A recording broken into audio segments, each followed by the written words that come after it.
This is the PA Startup Podcast, episode number 10.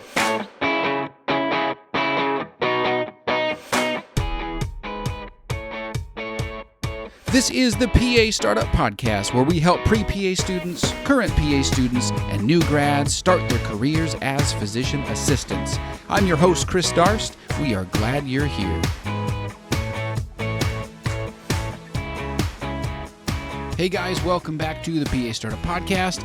This is episode number 10, so happy double digits, everybody. Thank you so much for listening and downloading this podcast. Today's episode, I hope, is interesting for you.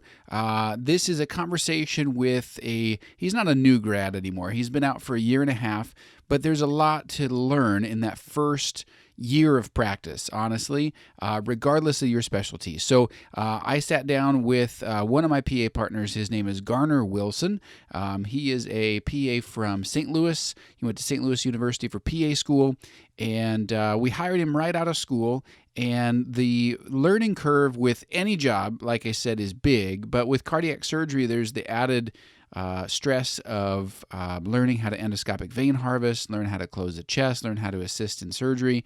Any surgical job adds the surgical technical skills on top of the book smarts and the book knowledge that you also need to know. So I think this has some excellent teaching points in it. Garner's a great guy, and he has made incredible strides this first year and a half of practice. So I wanted to check in with him and see kind of where he came from. Maybe you can identify with his journey to become a PA. Maybe you're in school and you have some of the same thoughts or fears that he does or did. And then, as a new grad, a lot of people look forward to what potentially is going to be the struggle, and then they find that something else is more challenging than they anticipated. So this is my conversation with Garner Wilson, and I'll be back after the interview to fill in any gaps.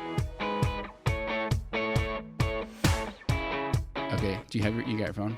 Yeah. All right, first thing I'm going to ask you is open up your text messages and tell me what your top 3 emojis are. I have a feeling I know what they are. Okay. Let's see. There we go. I'm guessing. The crying face emoji. Like laughing, crying? Yeah. Okay. The eye roll emoji and the middle finger emoji. I knew it. All right. The big thumbs up is 4th. The big thumbs. I'm surprised that's not number 1 for you. No. All right. Well, I've been trying to be more appropriate lately. More professional. Yeah. Well, good. All right. Well, so let's talk about how did you even become? Why did you decide on the PA profession? What were you doing prior to stuff like that? What's your history? So I kind of knew I wanted to do this early on. I guess I started off college in business school and hated it, so switched over to health science. I had shadowed a couple PAs who kind of around the hospital when I was working. I started out as a phlebotomist and just ran into them, and they were actually CT surgery PAs, which piqued my interest in that, and talked to them, their work-life balance, the pros and cons that they thought when they got into PA school, and it seemed like a good fit. Weighing that versus med school, I didn't really want at that time to dedicate the next 10 years of my life to school and being broke. Yeah, that's a big investment. Yeah, I was already, you're paying for school out of pocket in college, and you're like, well, what's the fastest way to get a paycheck? Right. So that's kind of what started it, and then the more I looked into it, like I said, the work-life balance, what you're able to do, and what I wanted to get out of a job kind of all fit. So tell me, if you were in business school, how'd you end up as a phlebotomist? Were you looking into the medical profession? Yeah. Honestly, I remember sitting there and I was like, I have ADD to the max when it comes to sitting doing this stuff, and I didn't think business school was the hardest at the time, and so I said, what do I suck at? And I was the worst at science. So I said, well, if I'm going to get my education, like my money's worth out of this, let's do something that maybe I'll learn something. That's challenging, yeah. So then I started first job in college, second job in college, but it was a phlebotomist just to get my foot in the door in healthcare and like a lab tech stuff. So. Yeah, kind of see different fields and stuff. Yeah. How long were you in business school? A semester. Okay. Yeah. Sweet. So you're a phlebotomist. You see some PAs doing some PA stuff. You're like, hey, that sounds cool. And it's a short. We've talked about that on the podcast before. That it's a short like school to income ratio.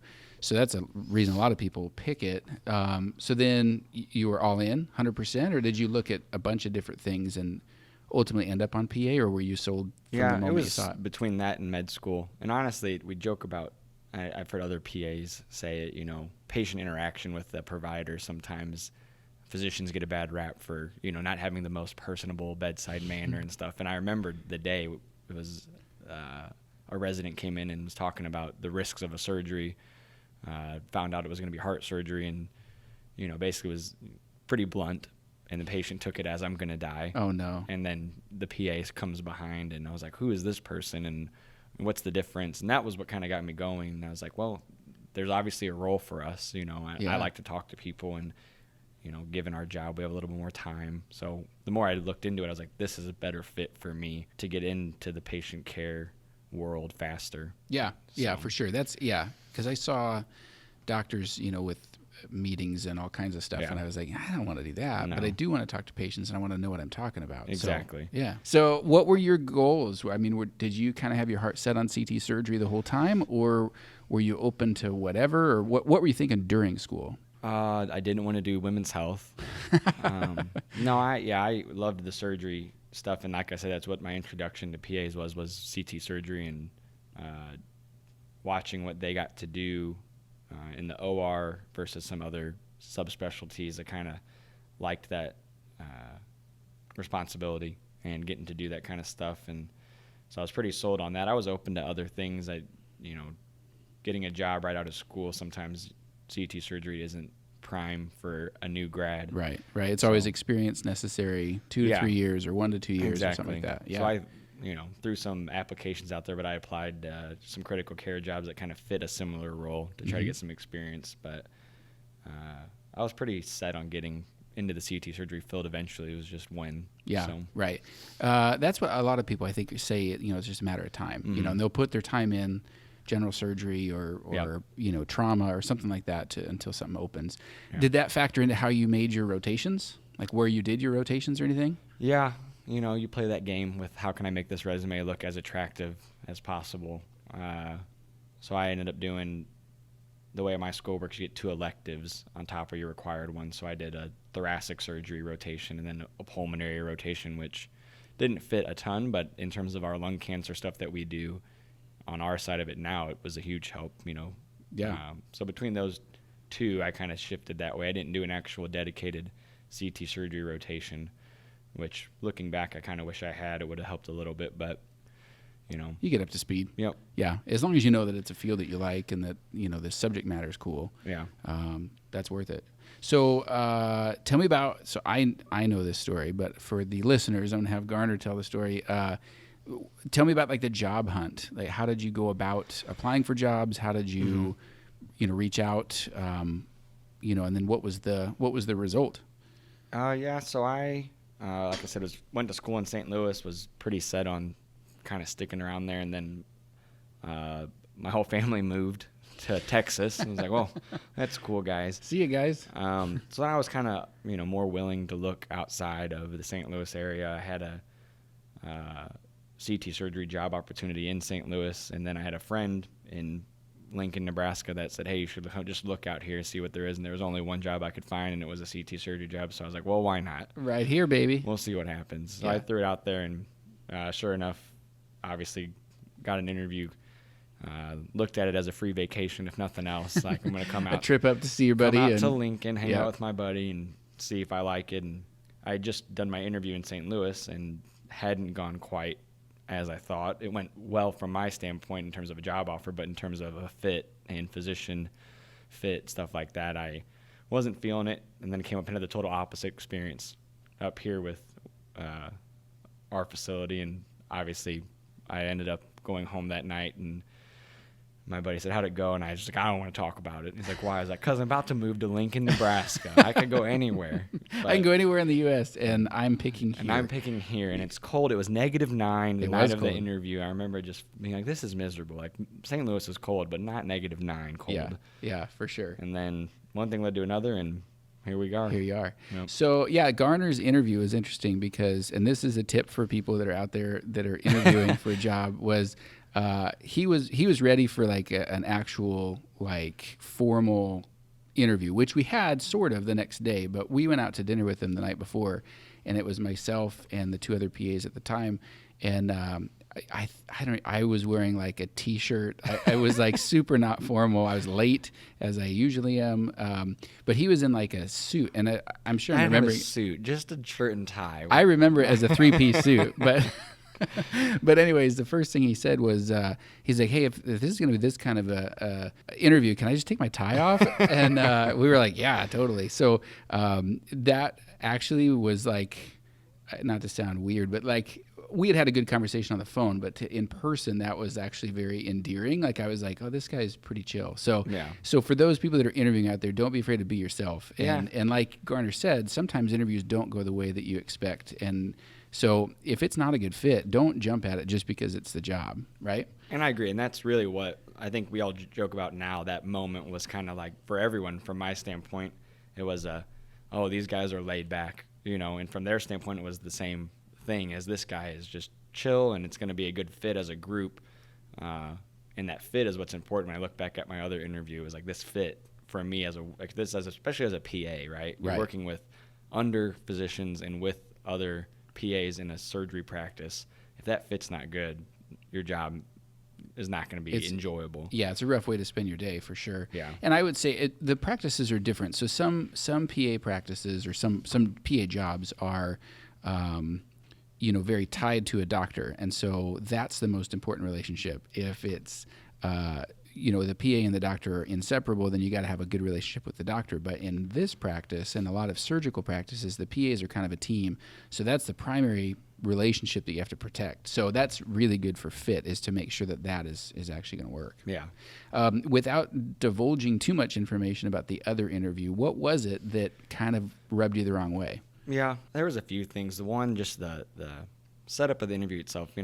I learned pretty quick out of school when you're looking for jobs that you may not feel it, but you're a professional at that point, right? Like you have a master's degree, you're a licensed medical professional, and there's somewhat of a two-way street. I feel like that there should be, mutual respect. Like I want to work for you, and you want me to work for you. Yeah, you want them to want you to work exactly. for them. And when you're sitting there in the field, as I'm just a cog in the wheel here. Like if I don't take the job, you're going to offer it to 3 more people, which is what happened. It was one person turned it down. I turned it down. Another person, it's boom, boom, boom. The turnover rate at that facility was quite high in terms of their PAs. They would stay for a couple of years and move on. It was a big facility. And sometimes those big facilities, it's not so much the individual as it is just filling a role. How can we fill it for now and move on? Yeah, everyone's got the job to do, and everyone fits their little part. Yeah. It was you're sitting in a room, and when people have time, they come say hi to you and get to meet you, and you're like, how do you even know me? Compared to here, like we said, that first night was dinner, a beer. What do we need to know about you as a person? And this is what we are. And then tomorrow's all right, well, let's go sit down and talk with the physicians and see if you enjoy this as much as we want you here, kind of a fit again. But that first interview was just rough. Yeah. If it lacks structure, and that's in the interview episode, which I'd have to look back and see which episode that is. But if it's really disorganized and like people are either surprised to see you, or a lot of people are like, oh, hey, and there's no agenda or anything, that's a little, I don't know. I guess I expect people to, I hold them to a higher standard where, just like you said, I want to work here, and I want you to want me to work here. So I want you to not pursue me, but I want you to spend a little bit of time trying to put your best foot forward. It was always a gut thing. That's how I always described it to my family and friends that I talked to, was the gut feeling just isn't right? I just feel like they don't want me. Like they just need to fill a spot. When it came to Nebraska, I left there with knowing for a fact that you guys wanted me to work here if I wanted to be here. Yeah. And that's somewhat comforting, I think. And like I said, like you said, professional, you want to be able to have that dynamic, I feel like, and not just feel like you're someone in a sea of providers that doesn't make a difference. Right. So. Well, just isolated, if you're on your own, because, especially the first year, and I'm going to ask you about this, but the first year there's so much learning. If you're a cog in the wheel and you're just kind of filling a role and just going through motions, you're not going to grow nearly as fast or have as much fun with it as if you're part of a team that is like, if you're having a bad day or something goes wrong or you have a question, you got to have like the culture to be able to ask a question and stuff like that. Yeah, exactly. And I think we have that here, and that's been huge, especially in that first year. Yeah. Looking back, and when I look back and wonder what it would have been like at the other job, and I talk to some people that I know have had those experiences, it is different. I'm not saying theirs has been bad, but I have had more time invested in me by, coworkers and physicians to get better as a physician assistant versus just trying to figure it out on your own. Yeah. So right. So starting your first job right out of school, what did you think was going to be the hardest part? Not what was the hardest part, but because oftentimes they're not the same. So what were you anticipating was going to be the biggest difficulty, or what did you think you were going to struggle with? Yeah, I would say that what worried me the most was the critical care aspect of our job and just not being prepared to make a decision on the spot. Right. You're dealing with pretty sick patients, and you're being asked, hey, can we do this, or what do you think about that? And a lot of times you look around and there's no one there for you to ask. It's just you're you. Like, well, Dr. Google real quick. No, it's just that feeling of, am I going to be able to make a decision and sound like I know what I'm talking about? Yeah. Because I learned it in a book, and I've practiced it a few times maybe in clinicals, but I've never actually been the one responsible for this decision that's going to be made. So that's what you were worried about, or that is what? That was what I was most worried about. I think what probably struggled with the most is the humbling side of what we get into in CT surgery, which is vein harvesting. Obviously, that skill is just a skill you don't learn in school. And when I say humbling, it's humbling learning it skill-wise, and then I would say everything that comes with that, with expectations from physicians, coworkers, and you getting frustrated with multiple people, you know, because you're not going to be able to do it like someone else when you first start, but you think you can, right? And you should.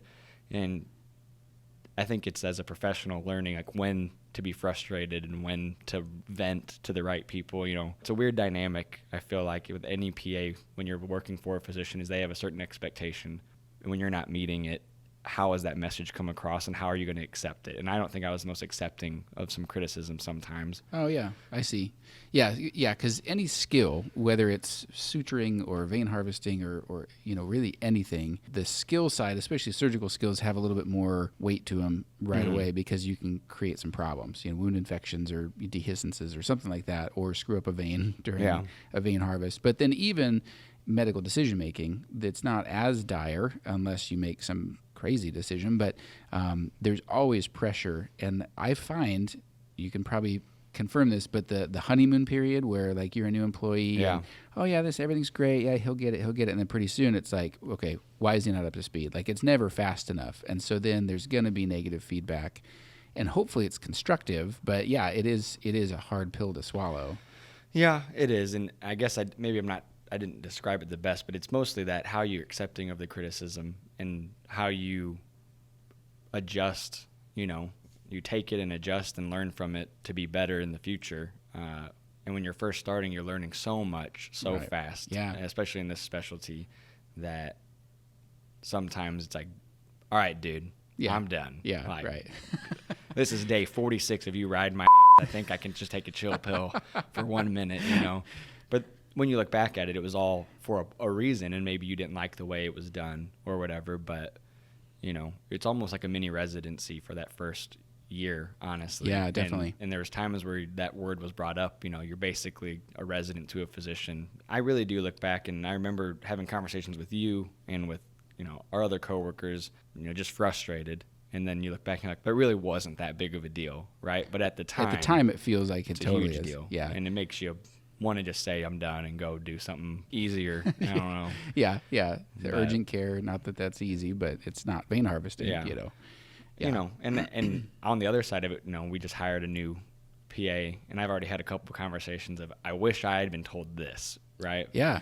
Not that you guys didn't tell me, but I think when you're further out, like you guys are 5, 6, 8 years into a job, you don't maybe remember what that first year quite was as much as someone that just finished it, and I said, XYZ, something you need to know. Yeah. Yeah. And he was like, wow, that's actually, he even said that's a huge help going into it, Good. because you're going to run into that wall. So what were those? Well, I think the one was, each physician's specific ways of teaching, and just knowing that it's going to happen, whether it be directly at you or through a someone surrogate, else. Yeah. That's what frustrated me the most, was learning how they were going to instruct me, and they were all different. I remember you and I you remember these conversations we had, and you're just giving him a heads up of, hey, this is what you're going to run into, and you're going to have days with vein harvesting that you think are going great, and you're on top of the world, and then the next month you're going to hate your life, and you're going to have days that you don't want to be in the OR anymore.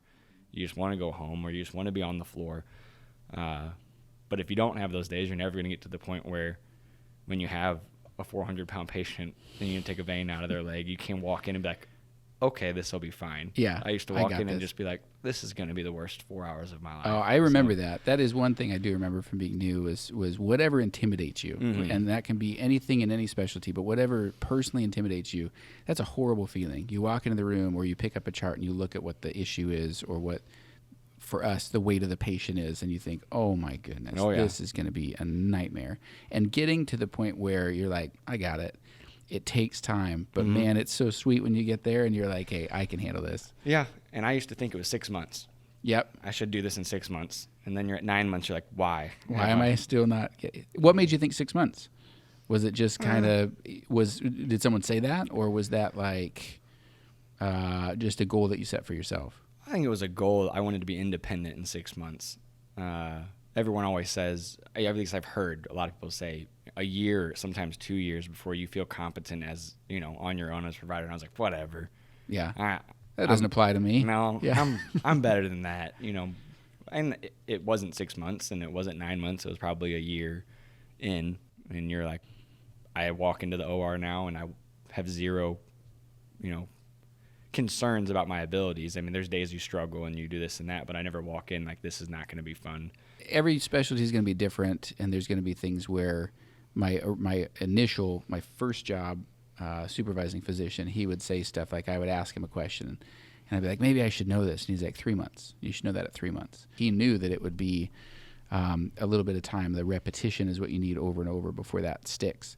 I'm constantly learning new stuff, and we just had a conversation last week about, using a medication for a certain diagnosis that I never even heard of. Yeah. And I was like, right. What? One of the cool things about, being in medicine, being in, physician assistant is you're always learning. You always can learn something new and get better. You're never at like your peak, And I know in terms of physicians, they're always looking at new studies and this and that, but they kind of hit, they know so much about it. Mm-hmm. It's very rare that you come in and shock them with some news. That as long as you're always, I think, ready to learn, then you're going to find out something new. And I've probably learned more, honestly, in this year, and it's all specialized to what we do, obviously. Sure. I think the other thing too is that the way to find information, there's a lot of different ways to find it.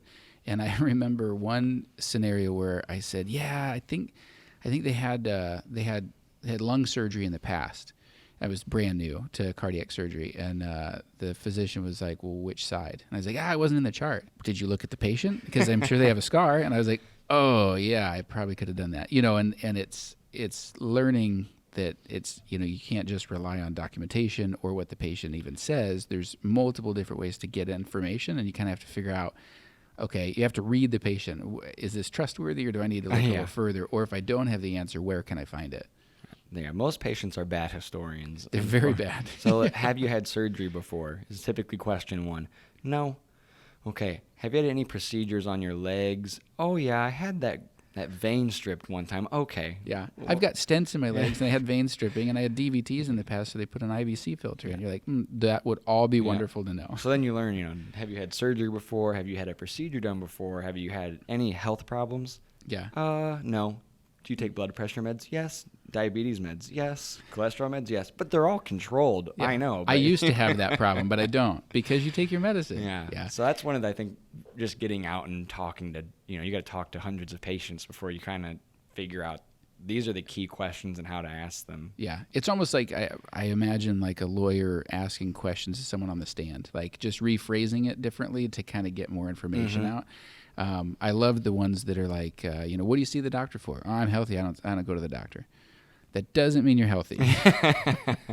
I understand you don't go to the doctor, but should you be going to the doctor? So what advice would you give yourself if you rewound to right when you were done with school? What advice would you give yourself, like right out? What would you, like top 3? Hey, Garner, I'm going to pull you aside. I'm going to tell you this, this, and this. What would it be? Be more patient with yourself, with your providers, or your physicians, I should say, in that learning process. I think that's number one. And probably be more receptive.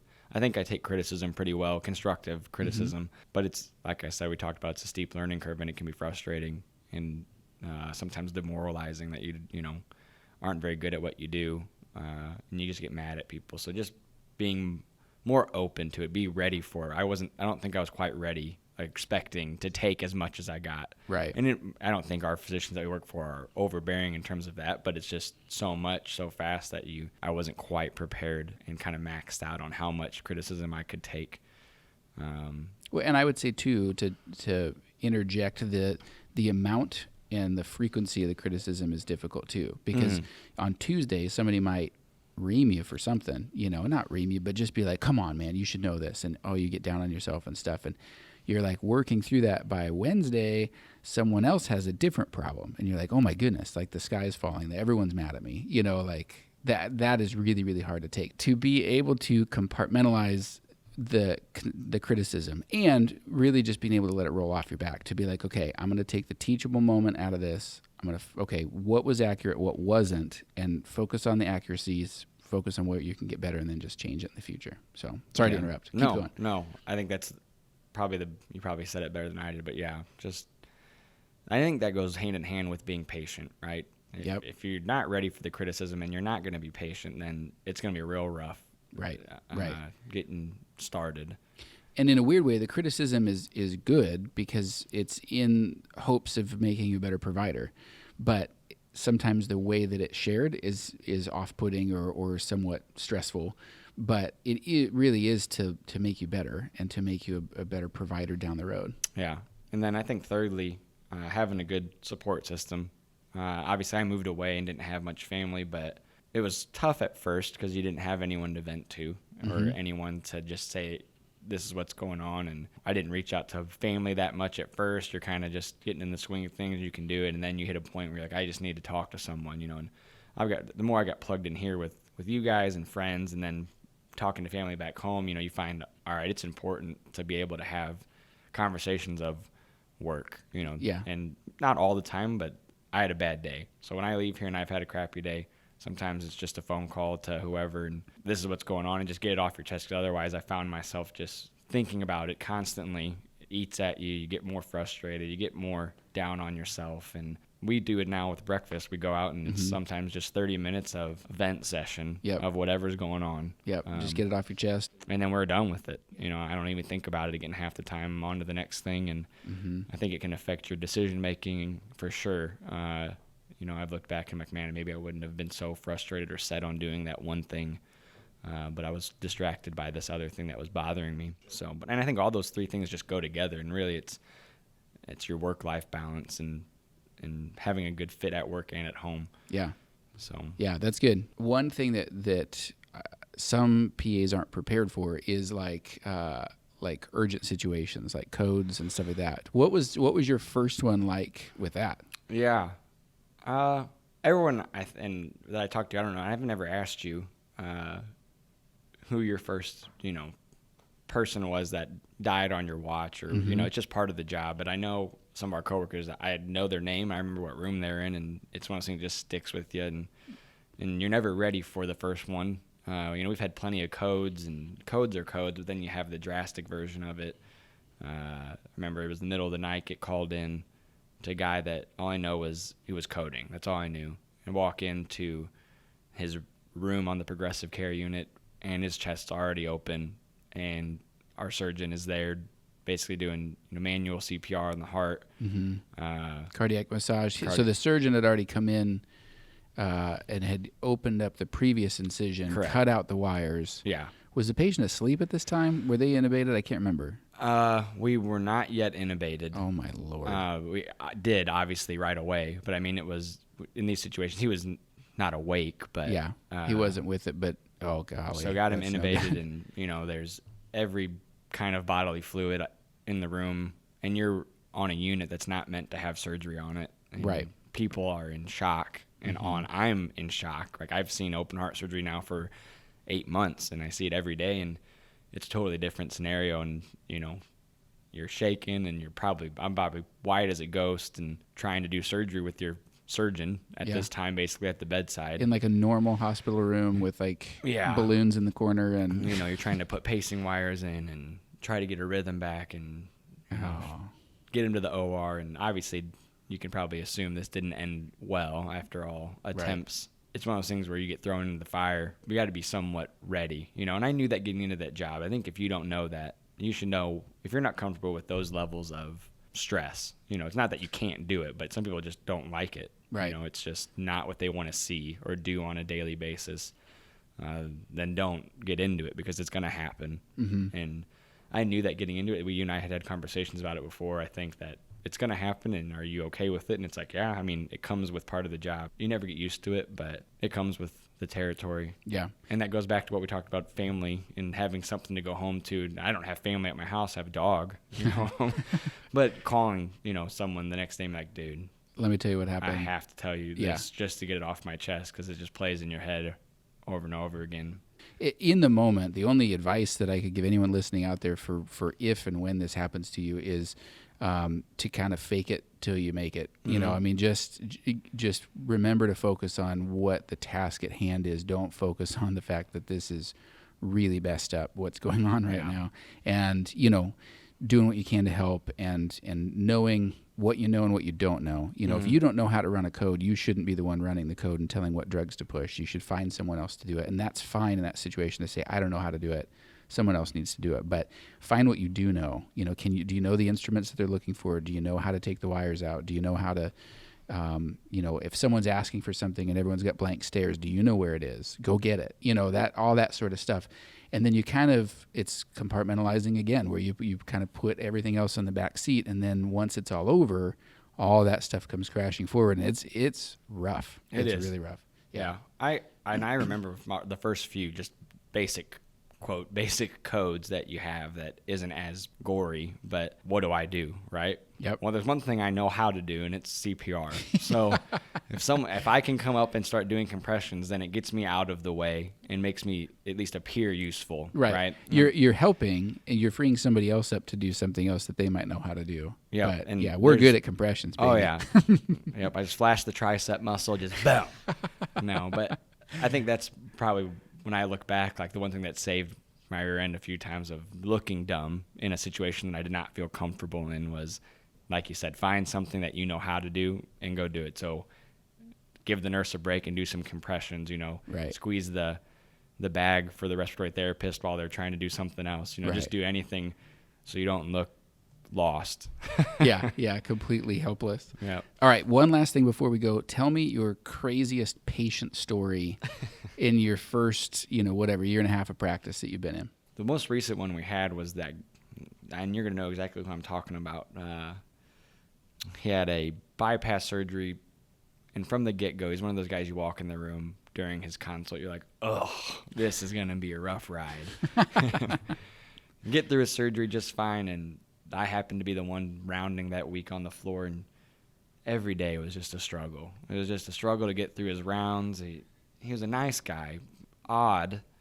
And you meet all types here, don't you? He was just, What would he do? Was he a talker? He's a talker. He would talk about things that just made you uncomfortable. Every day, somehow sex got brought up. I'm like, dude, we just had heart surgery. Can we just wait the conversation a little bit? Let's table it. Send him home.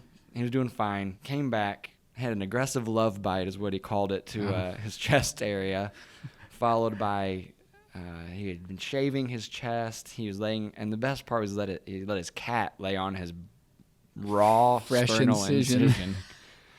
And when asked why, the answer was, I read an article that cats help heal bone. So you can imagine the combination of fresh incision, cat stuff, and aggressive love bites to the same area was the combination for one gnarly surgical incision wound that was just, it wasn't even a normal one. It was like abscessy, nasty. I remember this. Yes, I remember this patient. You remember because you had to clean it out. Yeah, and he talked. I was like, I can't do this fast enough because I kept hearing these uncomfortable details about whatever he's into. And I mean, far be it I'm not your judge, man. However you want to live your life is up to you, but I don't necessarily need to hear about it for an extended period of time. I was about to get some propofol and put him to sleep so I could clean him out a little bit better. But, oh, well, that's good. All right. Well, so we got everything covered, I think. Did we cover it? I think so. I think we got it all. All right.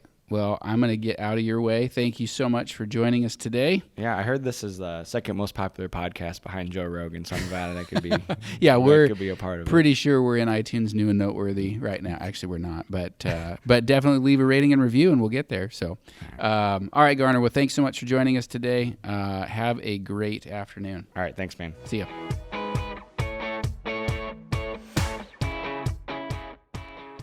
There you have it, ladies and gentlemen. That was my interview with Garner Wilson. I hope you enjoyed that. He is a great guy. I'm blessed to work with him. I'm glad that he's my teammate. He's come a long way. And like he said, the challenges, he thought it was going to be the critical care aspect of this particular job that was going to be difficult. And that's what he was most anxious about. But then he found out that actually it's taking criticism was a big deal. And that's true in any specialty. You have to have the book smarts and you have to be, studying up and things, but to be able to take criticism from your fellow PAs or your supervising physician and not take it personally as a personal attack, even if it comes out that way, which sometimes, let's be honest, sometimes people's way of correcting us isn't how we want. It's not as gentle as we want, but there's a teaching opportunity in everything. I'm a firm believer in that. So what Garner said was spot on. Learning to take that correction and finding the teachable moments is awesome. So thanks so much for joining us. If you like this podcast, I'd love it if you'd subscribe to it. As always, you can head over to iTunes, click subscribe. I'd love to hear a rating and review if you have feedback on this podcast. The other thing that we like to offer to people is a question and answer session. So if you've got a question and you've been to the message boards and you've asked people and you still want to know another opinion on it, please email me questions@pastartup.co. I'd be more than happy to feature it on a question and answer episode. And you know what? Even if you don't want it on the podcast, just say, hey, this is not for the podcast, but I do have a question. More than happy to talk stuff out with you. So we can either email back and forth or even do a Skype call or something back and forth. So would love for you to reach out to me for that and fill up our question and answer episodes. But yeah, hit us up on Twitter, PAStartupDOTCo. And we'll look for you on the website. Show notes for today's episode is at pastartup.co/episode 10. We are in double digits. I can't believe it. So thanks so much to everybody who's listened out there. And I look forward to catching up with you in episode 11. Take care, guys.